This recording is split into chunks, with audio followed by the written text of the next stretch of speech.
Now to the war in Ukraine, and Russian President Vladimir Putin has shocked the world with a nuclear threat. He made the order on television directing his generals to have Russia's nuclear forces combat ready. But at the same time, Moscow agreed to peace talks as Ukraine continued to hold off the enemy. Another massive explosion. Unconfirmed but believed to be an arms depot in Palanka, Ukraine, as new satellite images appear to show hundreds of Russian military vehicles in a 5-kilometre convoy heading towards Kyiv. But Ukraine is now using military-grade drones with deadly precision, demolishing a Russian surface-to-air missile launcher that now can never claim Ukrainian blood.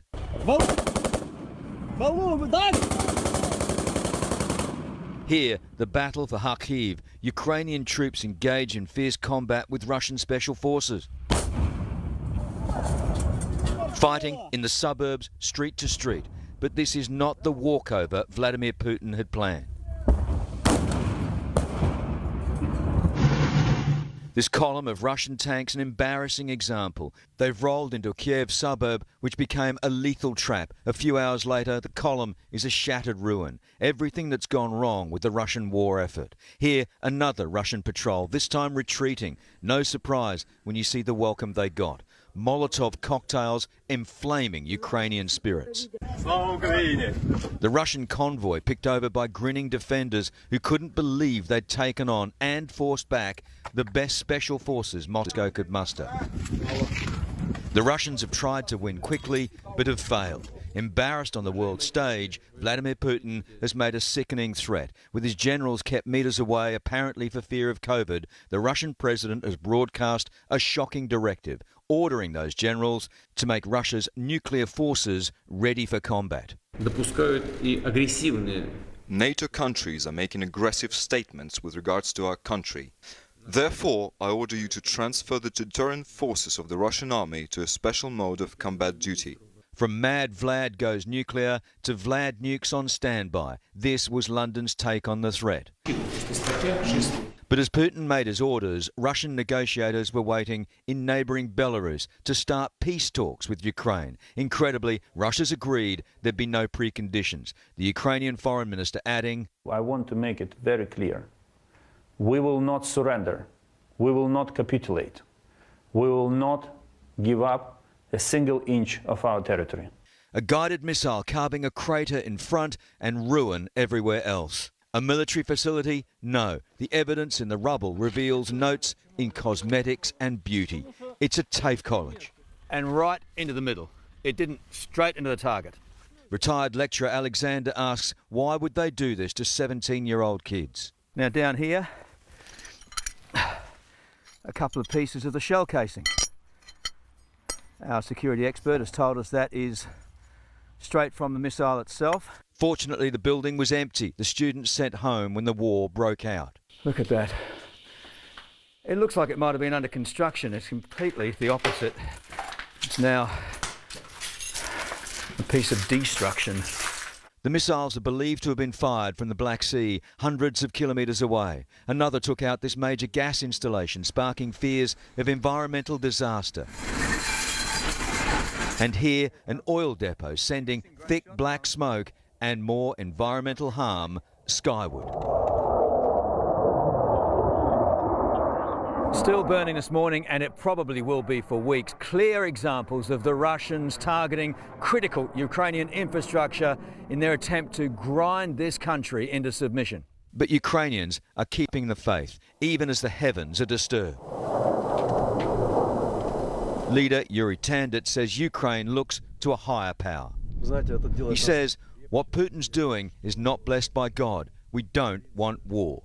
And at one of the countless checkpoints, an answer to a question that needs no translation. Will Russia win? Нет, ни в коем случае, нет.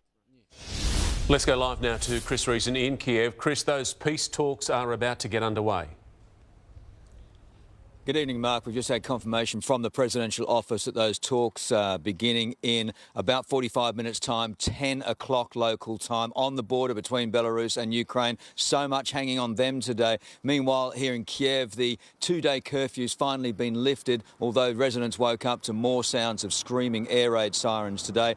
Worrying news from US intelligence sources, though, that Belarus, the country north of here that's been assisting Russia in this invasion, has now indicated that it is getting ready to deploy its own troops into Ukraine.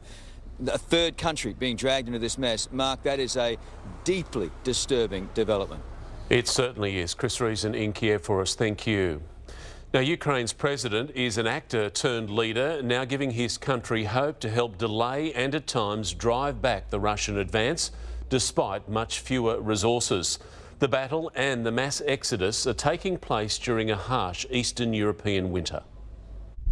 Ukraine's weather is as bleak as the choices being made by its people.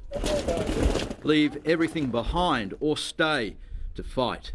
Hundreds wait till trains to the western border arrives. There are 8 each day, 4 from Kyiv and 4 from Lviv. This boy's tears are for his father, left in the capital. There aren't enough seats to safety. Take us. You wouldn't lose anything by taking us, cries this woman. This family has tried 3 times, but remains stranded on the platform. He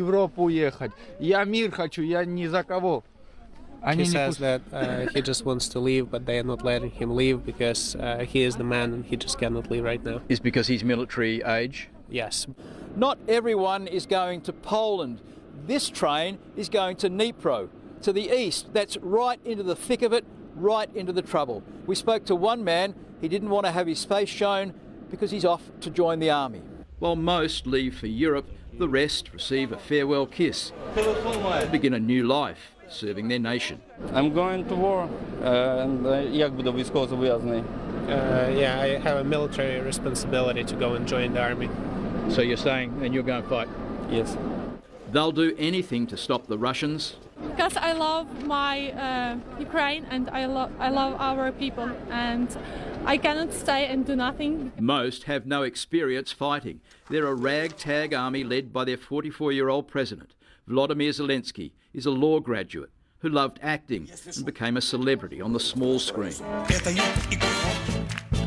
He won Ukraine's Dancing with the Stars in 2006 while playing the country's president in a TV comedy. He ran for office and won with 70% of the vote. The former lead on TV, now leading a war against Russia. And his people are standing by him. In Lviv, Jeff Parry, 7 News. Many people on those trains in Jeff Parry's report are ending up in Poland. Sarah Greenhalgh is at a checkpoint tonight. Sarah, you're now seeing tens of thousands cross over. Almost 400,000 people have poured across the borders since this war broke out last week, Mark, with predictions that up to 7 million could try to leave. They are fleeing, as you saw there, in trains, in cars, and many on foot to avoid the kilometres of queues.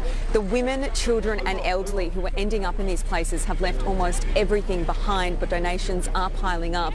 The European Union is set to allow Ukrainian citizens who have been displaced by the Russian invasion to stay in the EU for 3 years without applying for asylum first.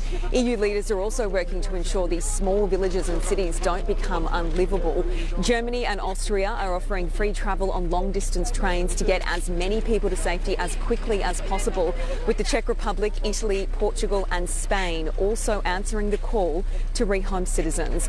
Europe and the rest of the world wants to get these people who have been through so much out of this freezing cold and in front of a warm meal. Mark. Sarah Greenhalgh on the Polish border, thank you. The next 24 hours will be crucial as this war enters a 5th day. Rebecca Madden has the latest on the toll this battle is taking on Ukraine. Ukraine says after the first 4 days of war, 352 of its citizens have been killed, including 14 children, and more than 1,600 Ukrainians wounded. According to the Ukraine Defence Ministry, Russia has lost 4,000 troops, but this is not verified. Ukraine's military also claims to have destroyed 27 planes, 26 helicopters, 146 tanks and 700 armoured personnel carriers. These are the parts of Ukraine that Russia controls. The Institute for the Study of War says Russia has spent the past 24 hours recalibrating after realising its initial attacks weren't enough to take control. Ukraine troops repelled a Russian incursion into Kharkiv, but Russia's had more success in southern Ukraine. The focus for the next 24 hours will be Kyiv. Russia knows it's going to need heavier firepower to overcome this surprisingly strong resistance.